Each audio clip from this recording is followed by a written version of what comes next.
Salut à tous. Super content de vous retrouver pour un nouveau débat UFC copains. On est content de débuter ce live. On est content avec cette super problématique. Aïe, aïe, aïe, ça fait mal. Aïe, aïe, aïe, aïe, aïe, aïe. Bon, on va essayer de faire les choses dans l'ordre. Salut à tous. Super content de vous retrouver. Ça, par contre, ça c'est vrai. Bon, pas super content de se retrouver pour faire ce débat, je viens de le dire, mais bon, on va bien être obligé quand même de le faire. Et autant aller tout de suite dans le vif du sujet. Supporter de la nationale qui verra ce débat va pas forcément être très très bien. Donc, petit message à tous ceux qui nous rejoignent, n'hésitez pas à commenter, liker, partager. On a toujours besoin de ça pour la visibilité du live. Et puis aussi, c'est surtout plus sympa de faire le live avec vous. Donc, n'hésitez pas à poser vos questions, donner vos réactions. Dites-moi le mood dans lequel vous êtes, si vous êtes supporter de la nationale, ou au contraire, si vous êtes là pour troller, hein, amusez-vous bien. Là, c'est le moment pour. On commence par quoi? On va commencer par la question, hein. On va faire les choses dans l'ordre. La question, l'Italie, pas au mondial, est-ce que c'est vraiment choquant? Est-ce que c'est vraiment choquant? Je vous montre pas ce que je vois là au moment où je parle, mais je suis en train de revoir les images de match. On va donc se concentrer là-dessus. Est-ce que c'est vraiment choquant, le fait de ne pas voir, l'Italie au mondial? Et troisième du monde consécutive ratée, est-ce qu'on peut vraiment, dire que là, c'est un gros séisme ou un gros tremblement de terre? Les copains, je vous le dis direct, pour moi, c'est même plus un tremblement de terre. Horrible, c'est horrible ce que je suis en train de raconter. Et pourtant, hein, je sais pas si vous voyez bien, hein, mais on avait sorti le maillot, on était en forme, on était très, très, très enthousiaste, même si ce qu'on a vu sur le terrain nous a très, très vite remis à notre place. Mais il y avait l'engouement, hein, il y avait l'engouement, on était là, on était présent. Si, on avait bien envie que ça aille jusqu'au bout. Mais non, mais non. Alors on va faire les choses dans l'ordre, hein. On va partager d'abord, la compo. Donc, magnifique compo, sortie par, notre garagiste. Alors, petite précision, je vais souvent répéter cette petite formule, mais c'est logique. Parce que en fait, l'Italie pensait avoir trouvé un sélectionneur, à la personne de Gennaro Gattuso, mais en fait, on a trouvé un garagiste. En fait, on a trouvé un garagiste. Alors peut-être que pour gérer les bagnoles, peut-être que Gennaro, peut-être que ça peut tenir. Mais alors par contre, pour tout le reste, aïe, aïe, aïe, aïe. Aïe, aïe, aïe, aïe, aïe, aïe. Ne lui confiez jamais une tactique, ne lui confiez jamais quelque chose d'important à Gennaro. Jamais, jamais, jamais. Alors, encore plus, lui confie pas tes enfants, lui confie pas une chose importante, hein. Vraiment catastrophique. Mais bon, c'est juste un petit préambule, juste pour dire que voilà, s'il y a le garagiste qui revient souvent, c'est Gennaro Gattuso. Donc, composition magnifique sortie par notre garagiste en chef. Donc, ça nous donne un 3-5-2. Alors, évidemment, hein, ça avait marché le 3-5-2 contre l'Irlande du Nord. Donc, évidemment, Gennaro, pas trop dans l'innovation. On va pas essayer de s'adapter à l'adversaire en face. On va pas essayer de faire tout ça. Non, on va ressortir les bonnes vieilles ficelles. Donc, un bon vieux 3-5-2 avec Donnarumma dans les buts, défense à 3, Mancini, Bastoni, Calafiori. Donc sur ça, à la limite, tu peux pas lui dire grand-chose. C'est la meilleure défense que tu puisses aligner.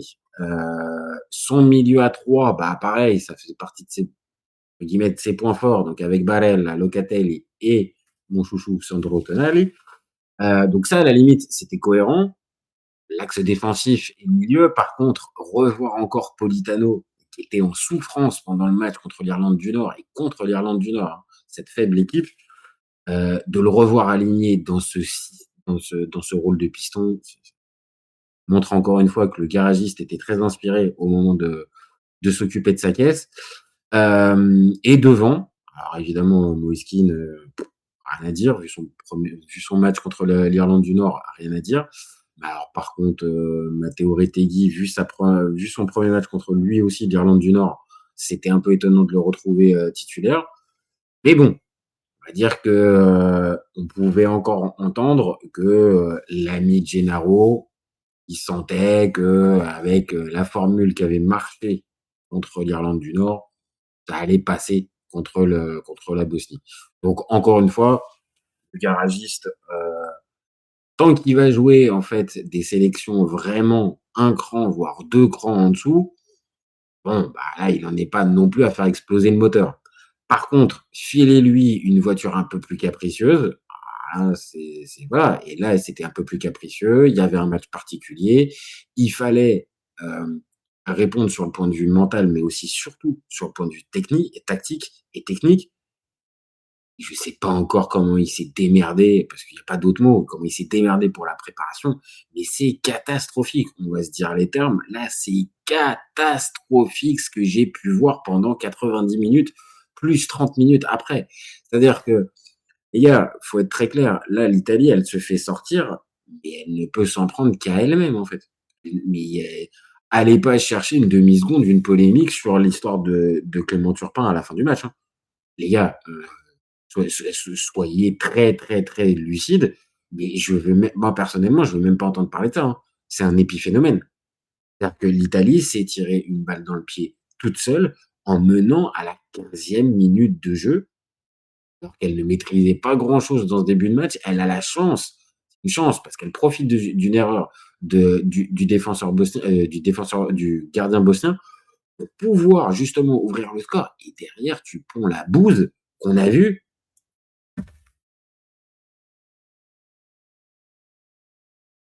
Ah, va falloir que tu rendes des comptes, Gennaro, hein. Ah, je t'adore, hein. Franchement, j'ai même un maillot de toi de la nationale. Tu été mon idole en tant que joueur, mais c'est catastrophique. T'as pas le droit. En fait, la préparation mentale et le niveau affiché ce soir, c'est pas possible. Tu peux pas me dire, Gennaro, que t'es pas le premier responsable. Parce que les joueurs, on va pouvoir en revenir dessus, bien sûr, les joueurs, il y a des insuffisances, bien sûr qu'il y a des joueurs qui ont été en dessous de ce qu'ils sont capables de pouvoir faire. Et de la manière dont ça a été présenté, ça a été préparé. Gennaro, il nous a quand même sorti avant le match. On a gravi une montagne, mais là, ce qui nous attend, c'est l'Everest. On parle de la Bosnie. Donc ça veut dire que pour lui, la 70e nation mondiale, parce que ça, faut dire les termes, hein, la Bosnie, et force à eux, et vraiment respect à eux, ils ont fait un match, mais alors admirable, rien à dire, pas de problème. Mais c'est la 70e nation mondiale qui vient te faire la leçon à plein d'endroits dans ces 120 minutes, et tu vas me dire que c'est cette équipe-là qui était un Everest. Et on est tombé, mais à un niveau, les copains, mais je pensais jamais voir un jour, mais même dans mes pires cauchemars. Une coupe du monde, déjà, il y avait une anomalie, mais bon, tu peux avoir le côté, je suis un peu plus ancien, les gars, mais moi, j'ai vu l'Angleterre, par exemple, qui était, pas au mondial 94. Tu peux avoir des trucs, la France non plus n'y était pas. Donc tu peux avoir mais là, une, puis 2, et là, on termine par 3. Non, mais là, les gars, enfin, c'est quoi? C'est quoi? C'est pas possible, c'est pas possible. Et avec des scénarios où tu te dis: «Mais non!» On en a fait des débats, hein, sur la chaîne, hein, depuis quelques jours sur cette problématique. Mais non, ils vont pas le refaire. Eh non, ah non, ah quand même, ça leur a servi de leçon quand même. Ils savent ce que ça veut dire. Non, ah non, parce qu'après, va falloir se dire les termes aussi. Cette défaite, c'est aussi et surtout la défaite d'un système, mais qui est, mais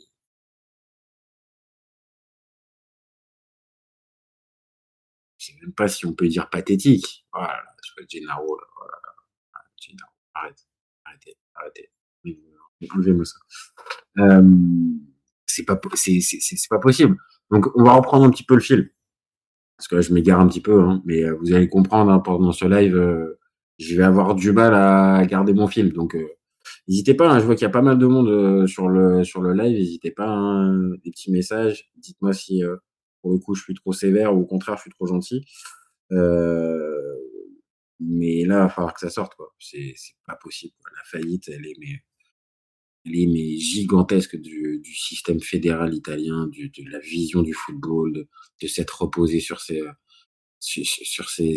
lauriers, sur les victoires passées, de pas savoir se renouveler, c'est le chantier, il est immense, immense, immense.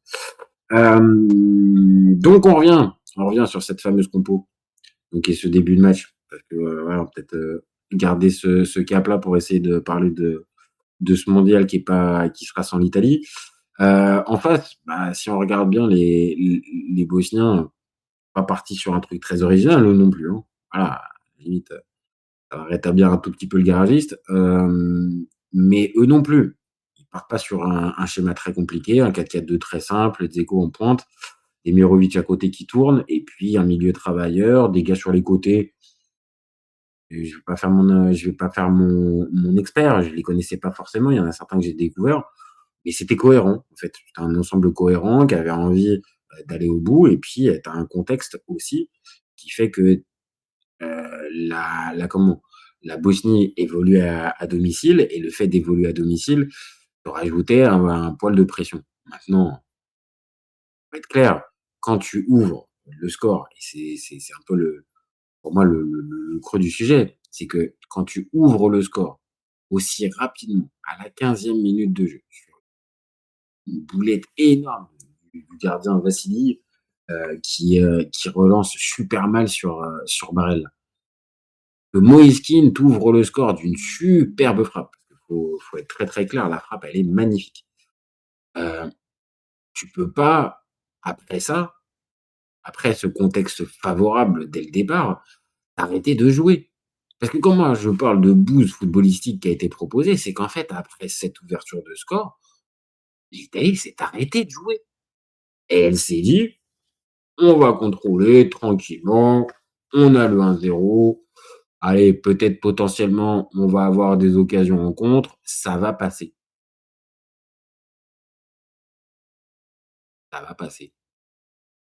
Bah non, c'est pas passé, hein, bah non, parce qu'à un moment donné, à force de jouer au con, bah, forcément tu commences à t'exposer et évidemment, on va être obligé d'en parler, il y en a un ce soir, aïe, aïe, aïe, que, le garagiste en chef, bien évidemment il est principalement incriminé, mais alors il y en a un autre qui est clairement dans la sauce ce soir, qui était déjà dans la sauce depuis quelques jours, depuis quelques semaines. On avait parlé et dit: «Ah, c'est un peu dur le bashing qui se prend, c'est dur, le pauvre». Le résultat, c'est que l'ami Alessandro Bastoni, là, ce soir, il est, principal suspect dans la scène de crime, hein. Là, on a carrément même les empreintes, c'est bon, ça passe au labo et on vérifie juste deux trois trucs et puis c'est bon. C'est toi qui vas prendre pour tout le monde, en fait. Parce que ce soir, évidemment qu'il y a de la défaillance. Je l'ai dit, du coach, du sélectionneur, de la fédé, tout ce que tu veux. Maintenant, celui qui factuellement, ce soir, te met dans la merde, véritablement, c'est qui? C'est personne d'autre que Alessandro Bastoni. C'est personne d'autre. Et que ce soir, peut-être que c'était une connerie de l'aligner parce qu'il n'était pas à 100%.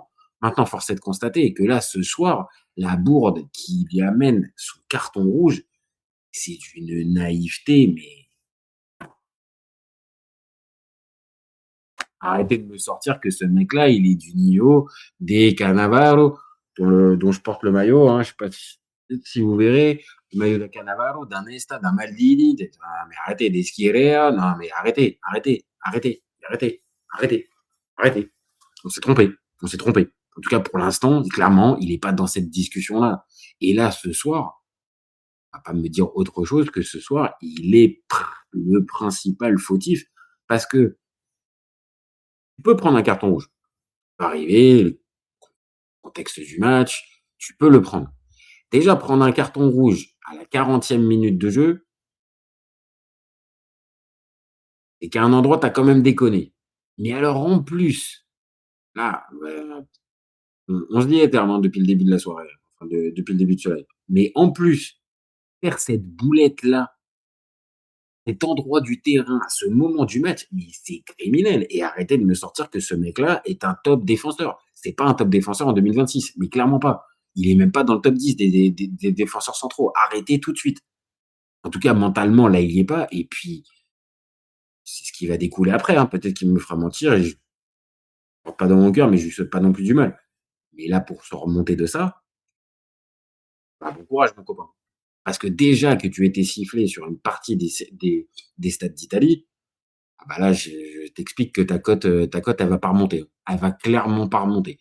Donc la réalité, c'est que au-delà de même cette défaite, c'est-à-dire qu'il y a des joueurs, ils vont être mais détruits, détruits.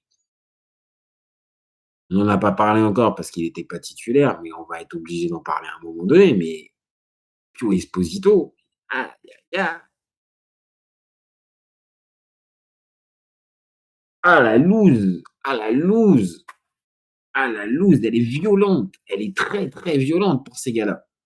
Et rien à voir, hein, parce que, c'est des joueurs de l'Inter, hein, mais c'est une réalité. Les 2 faillites énormes ce soir, c'est qui? C'est les 2. Ça va être symbolisé par ces 2 joueurs-là. L'un par son carton rouge stupide pour une faute, mais stupide, stupide. Il y a 1-0. Il y a encore une bonne vingtaine de mètres avant la ligne de but. Tu as Donnarumma qui est encore dans le périmètre. Quel moment tu te dis que le gars, il part tout seul au but et qu'il y a 0-0? Tu mènes 1-0, arrête, arrête. C'est pas du tout dit qu'il aille jusqu'au bout. Là, cette erreur-là, mais si, mais quand tu vois les conséquences derrière, parce qu'après, forcément, j'ai de revenir forcément ping-pong sur le garagiste. Bah ouais, bah le garagiste, qu'est-ce qu'il nous fait? Ah bah là, évidemment. Ah bah, zone de confort, hein. Zone de confort, il se dit: «Bon, bah là, je vais quand même revenir à mes basiques». Donc déjà que je voulais jouer un petit peu le but, bon, bah là, très clairement, on va sortir Retegui, on va faire rentrer un défenseur central supplémentaire et puis on va continuer de bétonner. Et est-ce qu'on est étonné après, par la suite, que ça se termine comme ça se termine, avec un partout, un but pris dans les 10 dernières minutes et tu te fais battre au pénalty? Est-ce qu'on est vraiment surpris? Dites-moi, hein? Dites-moi si vraiment on est surpris avec cette approche-là.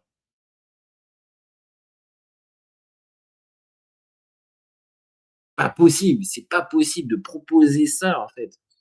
Et là, ça a rien à voir avec l'histoire du le poids de l'histoire de cette sélection, de ce pays de qui est un pays de foot et tout. Ça a rien à voir, en fait. Là, c'est juste ta mentalité de gagne petit. Le football, il évolue. Voilà, je paraphraser le grand philosophe Kylian Mbappé, mais le football, il a changé, en fait. Donc ça, ces bonnes vieilles recettes qui marchaient peut-être dans les années 80-90, voire au début des années 2000, c'est plus comme ça, en fait.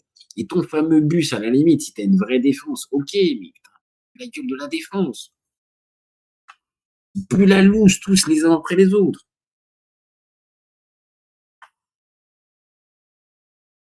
Déprimant, c'est déprimant. Tu peux sortir un match de foot, on a dit, bien sûr, tu peux être favori, mais il y a sortir, dignement et sortir comme là, tu es sorti ce soir. Waouh, bah, c'est pas vrai, c'est pas vrai. C'est pas possible ce que tu proposes. Donc après, bah, évidemment, à force, comme je le dis, de reculer, bah, 2e tu tiens la mi-temps. Allez, vas-y. Tu vois le début de 2e mi-temps, heureusement que Donnarumma, il multiplie les parades parce que c'est pareil, c'est pareil. Là, je suis en train de parler de tout ça, mais regardons juste les stats, hein. Regardons juste les stats, ça te fait flipper. Je me suis pas trompé, hein, les gars, hein. Je me suis pas trompé entre le drapeau de la Bosnie et d'Italie. Il y a eu 30 tirs à 9. On s'est retrouvé avec 10 arrêts de la part de Donnarumma, 10 corners à 4. Possession, on s'est fait rouler dessus. À la mi-temps, l'Italie était encore devant au niveau de la possession. Donc évidemment, bah, 2e mi-temps, qu'est-ce qui s'est passé? Bah, sans grande surprise, hein, les Bosniens, ils ont continué d'attaquer. Le début de 2e mi-temps, mais l'Italie est sous oxygène, sous perf, c'est sous perf. Tu besoin d'une perf, sinon tu tiens pas. heu, tu tiens péniblement et après, bah, évidemment, je l'épargne depuis tout à l'heure parce que ça me fend le cœur un peu de tomber dessus, mais on est obligé d'en parler. C'est le tournant du match. Le tournant du match et il est, tout simplement ce face à face de Moïse Kean, tout. Et c'est horrible parce que Moïse Kean, franchement, il fait un match, il y a rien à lui dire. Il y a vraiment rien à lui dire dans l'attitude. Lui, il a pas eu peur, il s'est pas caché. Il a été bon. Tu sentais qu'il y avait pas la pression qui lui collait les pieds. Il puait pas la loose, il transpirait pas la loose, lui.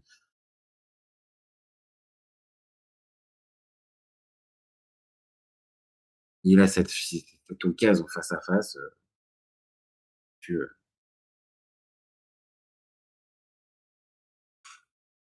faut pas oublier que c'est lui qui va se la chercher cette occasion parce que récupère la balle, il met une fuite totale à son défenseur et c'est lui qui va se la créer l'occasion. Et évidemment, quand tu vois le déroulé du match, bah, tu es obligé de d'y repenser parce que cette occasion à 1-0, si à ce moment-là, il veut pas péter la cage et qu'il la met juste, je dis depuis tout à l'heure, c'est juste un tout petit lob, petite picounette, un tout juste au-dessus. Le gardien, il est sorti un peu n'importe comment, tu lui lèves juste la balle, c'est fini, il y a plus rien. 2-0 et j'ai déjà eu cette question-là, je pense qu'à 2-0 pour moi, heu, même cette Italie malade, même cette Italie, traumatisée, je pense qu'à 2-0, elle arrive à passer au-dessus. Elle arrive, et même si la Bosnie viendrait à revenir à 2-1, je pense que là, le match, tu l'as bouclé. Et là, pour le coup, le fameux plan du garagiste, oh, serait passé. Mais bien évidemment que non. Ah non, parce que le karma, quand tu es supporter italien, au 21e siècle, le karma, tu te le manges, en fait. Donc bah, le karma, bah, c'est quoi? C'est que tu la marques pas, tu marques pas cette occasion avec, Moise Kean et que derrière, bah, on reprend le même schéma. La Bosnie commence à faire des changements, tu as des mecs un peu plus frais et puis, bah, voilà, 79e, centre, sur le côté droit, faudrait le revoir, mais je crois qu'encore Di Marco, il est encore, complètement à l'ouest et puis, bah, après, voilà, force est de constater, Di Marco à l'ouest, l'équipe pas en capacité de pouvoir, tu vois, même avoir un espèce de sursaut, quoi. Il y a même pas de sursaut, il y a même pas de sursaut. Alors si, peut-être en prolongue, tu as des occasions, un peu mieux, c'est un peu bah, c'est pas fou et puis, il y a ce fameux, il y a ce fameux comment? Changement qui pour moi, j'avoue, je vais avoir du mal à comprendre. C'est pourquoi le garagiste, il nous sort encore pas le meilleur, parce que peut-être qu'il commence un peu à baisser de pied, mais pourquoi il sort, Moise Kean, en fait? Pourquoi à la 70, 75e, il sort Moise Kean? C'est le seul qui te fait encore des différences, il me semblait encore en jambes. J'avais pas l'impression véritablement qu'il était en train de faiblir. Donc à quel moment tu penses que c'est pertinent, en fait, de le sortir? Et au final, tu peux rentrer un Pio Esposito qui, bah, lui aussi, putain, oh la rentrée, elle fait mal à la tête, putain, elle fait mal à la tête. Putain les gars, putain, mais j'ai grandi avec Vieri, avec Inzaghi, avec Totti, avec Del Piero. Putain, mais sérieusement, on se retrouve avec des gars, mais putain, que l'entrée, elle est pas bonne d'Esposito, hein. Il a une grosse occasion, OK, l'arrêt, il y a un bel arrêt du gardien, mais sinon l'entrée, elle est pas bonne, elle est pas bonne, il fait pas de diff. Mais pareil, est-ce que ça vaut le coup de le faire rentrer lui à ce poste-là maintenant? Je sais pas, ça a pas de sens. Laisse Moise Kean qui continue de t'offrir des vraies options en transition, en fait. Et vu que de toute façon, tu as pas la balle, quel est l'intérêt? Puis Esposito, il va avoir besoin de que le bloc il soit un peu plus haut. Ça colle pas, en fait, ça colle pas. Et tout est fait à l'envers. Et forcément, parlons-en 2 minutes, mais si l'approche tactique elle est pas bonne, c'est qu'en fait, en plus, l'autre il est mal entouré, Gattuso. Il est mal entouré. C'est ça le problème. C'est qu'au final, il se retrouve entouré d'un Gigi Buffon. Alors ouais, ouais, hein, la légende, un super grand gardien, il y a strictement rien à dire, machin. Alors niveau tactique, excuse-moi, hein, je suis pas du tout impressionné par Gigi Buffon. Je sais même pas s'il a le début d'un 1er niveau de diplôme d'entraîneur. Je sais même pas. Et puis alors cerise sur le gâteau, le numéro 19, donc c'est un joueur passé, l'ancien défenseur, hein, célèbre, passé par, la Juve, Milan, formé à l'Inter, vraiment passé par l'Union Berlin aussi, grande réussite. Qui se prend pour, bah, on va dire le coach adjoint, bah, on a bien vu quoi. L'approche tactique franchement, elle était bien et plus sérieusement, bah, en fait, évidemment l'approche tactique, elle est pas bonne à la base de Gattuso, mais, il est mal entouré en plus. Donc qu'est-ce que vous voulez? Qu'est-ce que vous voulez? C'est il y a rien qui va, il y a rien qui va. C'est pas possible, c'est pas possible. Tu cousu de fil blanc, quoi. Donc l'égalisation, tu te retrouves à être égalisé et pendant la prolongation, les gars, je vous le dis très sérieusement, je l'ai regardé, j'avais mon neveu, qui intervient de temps en temps sur la chaîne, mais même pas une demi-seconde, dire de sérénité. Il y avait rien, quoi. Il y a rien. Tu te retrouves à 10 contre 11 comme ça, les Bosniens même, ils étaient cuits dans la prolongue. Tu pas à faire la diff, tu arrives pas. Karma, putain, c'est pas possible, quoi. C'est pas possible. Vraiment, je vous jure, le karma, il est complètement dingo. Je crois pas, hein, je suis pas croyant, je suis pas religieux, je suis pas tout ça, mais c'est pas possible. Là, il y a une sale, malédiction qui est tombée sur, qui est tombée sur l'Italie, c'est pas possible. 2006, c'est pas possible, il y a un truc. Faut pas y croire, hein. Verratti, au final, il nous a bien mis dans la merde avec ses conneries. Plus sérieusement, bah, voilà, après, voilà, j'ai commencé à faire le détail et puis, bah, prolongue, pas dire insignifiante parce que tu quand même des demi-occasions, des possibilités, on va dire. Ils marquent pas et puis les pénaux, les pénaux, je vous le dis, hein, c'est même pas pour faire le malin, j'aurais dû me filmer, j'aurais dû me alors vraiment en termes de sérénité, il y en avait aucune et alors pour vous dire à quel point c'est catastrophique et c'est un fiasco total, j'avais confiance en Donnarumma. Il n'en a pas arrêté un seul et quand tu vois le dernier, voilà, c'est que vraiment, vraiment, vraiment, on ne méritait pas. Entre la course d'élan d'Esposito, tu pour ceux, hein, qui ont la ref, hein, je pense que limite, ça doit peut-être déjà tourner, mais il nous a fait une Simonézade là contre comment? Contre l'Allemagne, hein. Ah franchement la course d'élan, il sent le gars est pas en confiance. Ah donc et il va tirer en premier. Er Un bon choix, très, très bon choix. Au final, tu le loupes. J'en ai peu parlé de mon chouchou, mais au moins, on va dire que ce soir, il fait pas un grand, grand match. C'est pas lui, mais lui, c'est pas caché. Lui, c'est pas caché et il a tenté, il a essayé, Tonali. Et à l'image, bah, de sa séance de tir au but, il a tiré son penalty, il le tire, il le marque sans trembler. Et puis derrière, ouais, je sais pas, enfin, est-ce qu'il y a quelqu'un dites-moi encore une fois, il y a du monde, hein. Les gars, je hésitez pas à envoyer des commentaires parce que je vois qu'il y a du monde, mais vous m'écoutez, dites-moi, hein, en fait, hein, si je dis n'importe quoi, mais là, je vous pose même une question. Est-ce que vraiment, si vous avez vu la séance de tir au but, est-ce que quand vous avez vu Bryan Cristante qui s'est rapproché, est-ce que vous avez vraiment senti que le gars allait marquer? Non, parce que pour moi, enfin, c'était évident que la loose, on allait l'avoir jusque-là, c'est-à-dire avec en plus Cristante qui allait louper. Cristante, même les supporters de la Roma, ils en peuvent plus. Donc je me permets, enfin, ça puait la loose. Donc ça veut dire qu'il y a tout un tas de gars qui se sont cachés, en fait. Alors je sais pas, hein, mais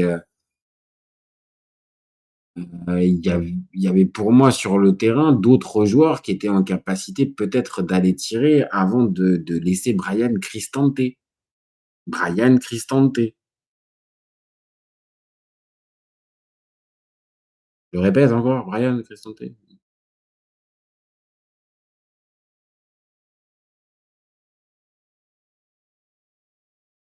et sortir par la Bosnie.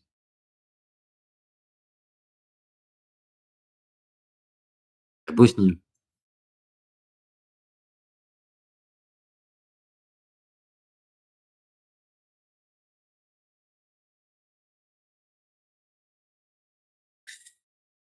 Alors, Nekimoa qui nous dit: «C'est bien, tu me donnes un petit peu de tu me donnes un petit peu de vie, Nekimoa des 2709. L'Italie n'a pas le niveau pour jouer une coupe du monde». Bah, tu me fends le cœur, mais écoute frérot, je vais pas te mentir, hein, tu raison. Je vais pas te là, ça va être un peu difficile de te contredire, hein. Je vois pas comment on peut dire autrement. Non, ils ont pas le niveau. Et puis, faudra même la question, mais pour moi 3, je l'ai dit au tout début de ce live, mais 3 coupes du monde consécutives, on peut m'expliquer comme on veut, c'est tout. Là, l'Italie est déclassée, en fait. Elle est déclassée au niveau du football mondial.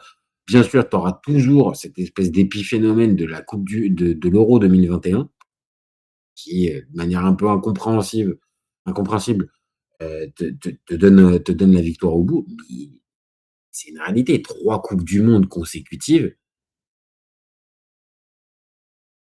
oui, tu as pas le niveau pour jouer une coupe du monde. Ouais, ouais, tu as pas le niveau. Alors après, on pourra toujours dire: «Mais alors attends, ça veut dire que Curaçao, par exemple, qui est qualifié, a plus le niveau». Alors oui, bien sûr, le niveau, des comment? Des éliminatoires en Europe est plus relevé que dans certaines zones du monde. Maintenant, qu'est-ce que tu veux? Les matchs, ils sont là, en fait. Les matchs, ils sont là. Les matchs, ils te montrent réellement que non, l'Italie, elle a pas le niveau pour pouvoir jouer une coupe du monde et c'est triste à dire, ça me fend le cœur, mais c'est une réalité. Je pense que là, je commence le processus, quoi. Je commence à prendre le processus de prise, de prise de conscience, voilà, je cherchais.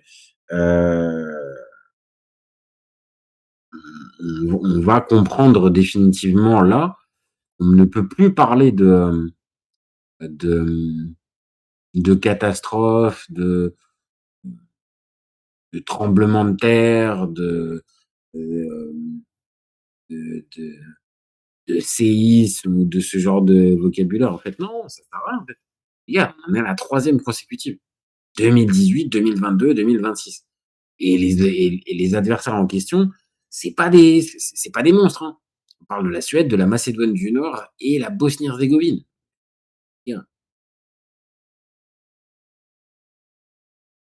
y a pas de niveau. Il y a pas de niveau. Donc la fameuse réponse à la question: «Est-ce que l'Italie qui n'est pas au mondial, est-ce que c'est véritablement choquant?» Je vous la donne la réponse, en fait. Non, c'est pas choquant, en fait. C'est même pas choquant. Parce que même au vu de la rencontre, je vous le dis, il y a pas de scandale. Il y a pas de scandale et venez pas encore une fois me sortir l'histoire du tacle sur la fin de match qui aurait pu mériter un rouge. C'est anecdotique ça, c'est anecdotique, vraiment. Enfin moi je veux même pas en entendre parler.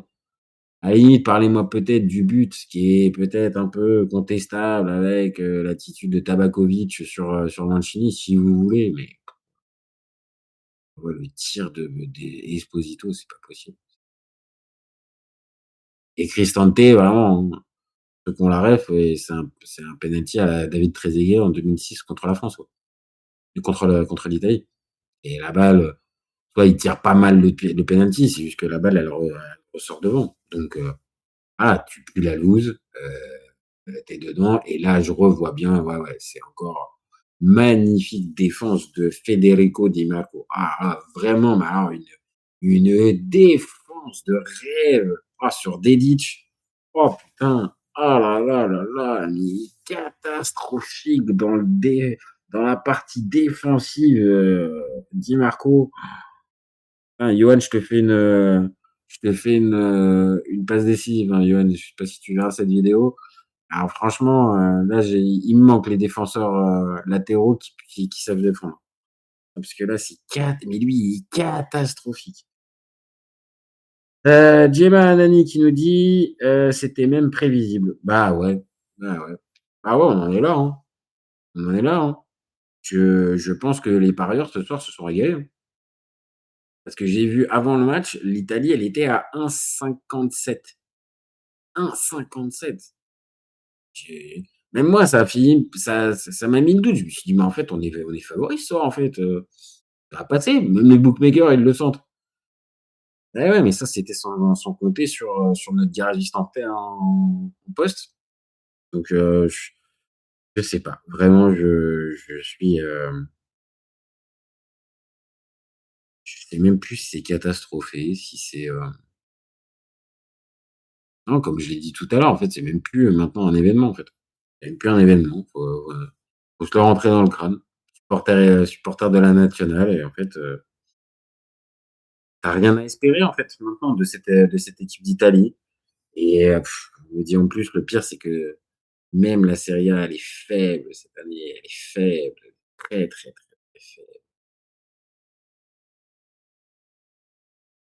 Il y a vraiment pas grand-chose à espérer. Hormis, bah, la suite et ça, la suite, c'est pas maintenant qu'on va la faire sur le live, mais la suite, c'est échanger, tellement de choses. Les personnes en place, la manière de faire, la manière de voir, la manière de reconsidérer la place de l'Italie dans le foot et d'arrêter les bonnes vieilles recettes qui ne marchent plus, qui ne marchent plus. Voilà. C'est ça, pour moi, c'est ça la réalité. Hem, je reste persuadé que au moment de la nomination de Gattuso, il y avait mieux à aller chercher. Peut-être que c'était aussi pareil, un copain et un ancien, mais je reste persuadé que pour moi, Daniele De Rossi aurait fait largement mieux que Gattuso. Il avait lui aussi le côté meneur d'hommes et puisque c'était ça qui était mis en place et qui était demandé, je pense que De Rossi correspondait plus. Et puis si on voulait, on va dire un mec qui avait peut-être un peu plus de vision et qui avait peut-être un peu plus d'idées, bah, peut-être qu'à ce moment-là, fallait chercher peut-être un Paladino qui était libre. Maintenant, on a voulu faire confiance, comme je le dis, à ces bons vieux glorieux anciens. Alors on les a aimés, hein, les Cannavaro, les Gattuso, les Buffon, ouais, on les a aimés, hein, on les a aimés. Mais par contre, en fait, c'est pas des entraîneurs, en fait. Ces mecs-là, c'est pas des gars qui ont fait des véritables cursus pour devenir entraîneurs, qui n'ont peut-être pas eu l'humilité de repasser depuis le départ pour apprendre ce qu'est le métier d'entraîneur, ne se dire ne se figent qu'avec leur carrière passée et à un moment donné, bah, c'est bien gentil, mais regarde, tu vois le résultat. Tu vois le résultat. Donc malheureusement, heu, cette Italie, c'est pas moi, c'est plus choquant, voilà. Niki qui nous dit: «L'Italie a perdu ce qui la rendait autrefois redoutable, la qualité de ses joueurs, voir ses entrepreneurs, son style et surtout la grinta et merci pour votre travail». Bah, merci, hein, écoute Niki. Merci pour tout, hein. C'est toi, tu nous fais plaisir avec ces petits commentaires. Mais oui, elle a perdu ce qui a fait aussi, le la grandeur de ce pays, c'est que ce pays-là, comme est un pays on parle d'un vrai pays de football, où le football est vécu comme une passion et en fait, on n'y travaille plus. On ne travaille plus en Italie, on ne se réfère qu'au glorieux passé et l'Italie est pas la seule, en fait. Mais c'est-à-dire qu'avec cette manière de faire, tu à un moment donné, ça finit par te rattraper. Tu travailles pas bien. Et tu te dis qu'à chaque fois: «Mais non, en fait, on va forcément passer parce qu'on est l'Italie». Parce que, on a, comment dire? On a ce passé, on a cette expérience, on a ce palmarès, on a eu tellement de grands joueurs, on a eu tellement de grands joueurs, on a été tellement fort qu'évidemment ça va passer. Ou hop, ouais, c'est mieux. Heu Si tu travailles plus, en fait, tu beau t'appeler Italie, Brésil, Allemagne, ce que tu veux, en fait, tu travailles pas bien. Les joueurs, en plus, tu bénéficies pas à certains moments d'une très grande génération, ça paye. C'est-à-dire tu passes au tiroir caisse direct et à l'arrivée, bah, voilà, l'élimination, elle est pas choquante. Gemma qui nous dit: «À l'OM, Gattuso, c'était vraiment dur». Ah ouais, ouais, je te confirme. Catastrophique, catastrophique. Aussi. catastrophique et là, il est mignon, il est en train de nous dire: «On verra en fin juin, la question n'est pas mon avenir». Non, non, mais de toute façon, on va pas se mentir, mon grand, tu vas retourner, tu vas aller t'occuper d'un garage, du côté de Montebello et puis ça sera très bien pour toi. Mais là, va falloir arrêter. Ou alors sinon, je te propose un truc, c'est en fait, tu reprends tout le cursus depuis le départ à Coverciano, donc là où on forme les entraîneurs en Italie. Tu pars à Coverciano et puis, bah, là, pour le coup, tu vas avoir du temps, mais alors vraiment plusieurs années, hein, vraiment, hein. Et puis on va bien s'assurer que tu es bien major de promo avant de te filer quelque chose. Parce que là, pour moi, c'est pas possible. Là, je suis même plus en entendre parler. Et Dieu sait qu'on a adoré, Dieu sait qu'on a adoré. C'est un de mes joueurs quasiment préférés, mais c'est un crève-cœur de voir dans quel état il est tactiquement, footballistiquement et comment il mène ses équipes. Mais c'est pas possible, c'est pas possible. C'est pas possible. Et là, ce soir, c'est aussi principalement son échec. Pourra pas passer à côté. Il pourra pas passer à côté parce que je repartage les stats, tu peux pas tu peux pas comment?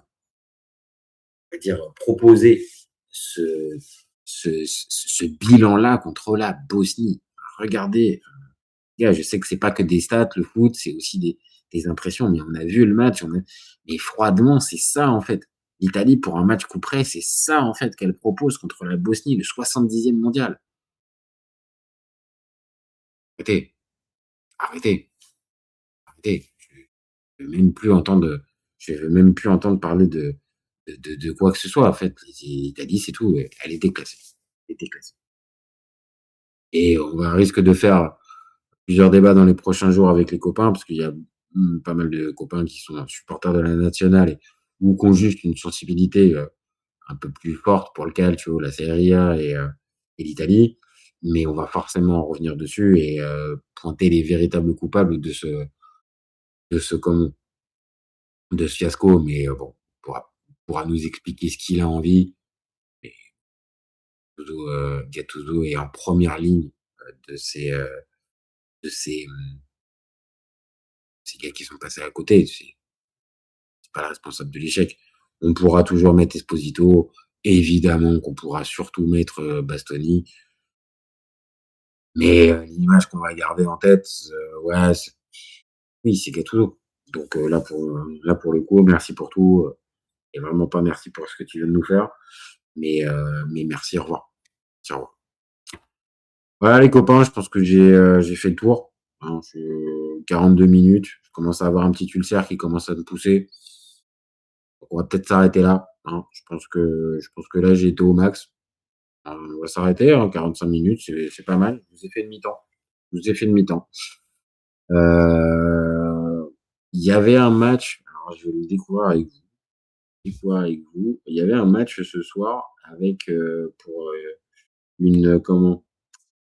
Une, qualification pour le mondial, entre la Jamaïque et la Jamaïque et la RDC.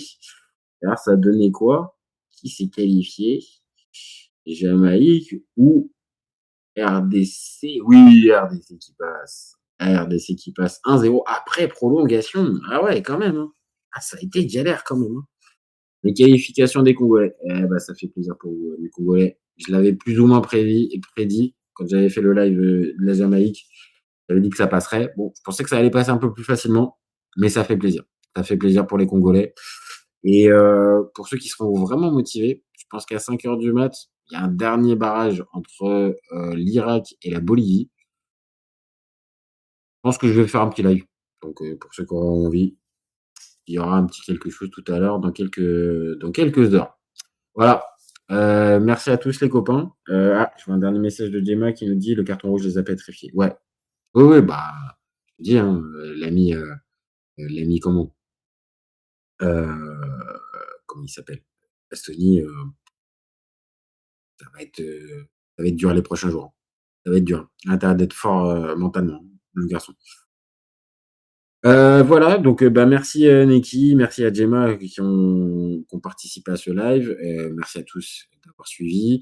Hésitez pas, comme je le dis toujours, à commenter, liker, partager, vous abonner. c'est tout ça qu'on a besoin aussi pour développer la chaîne.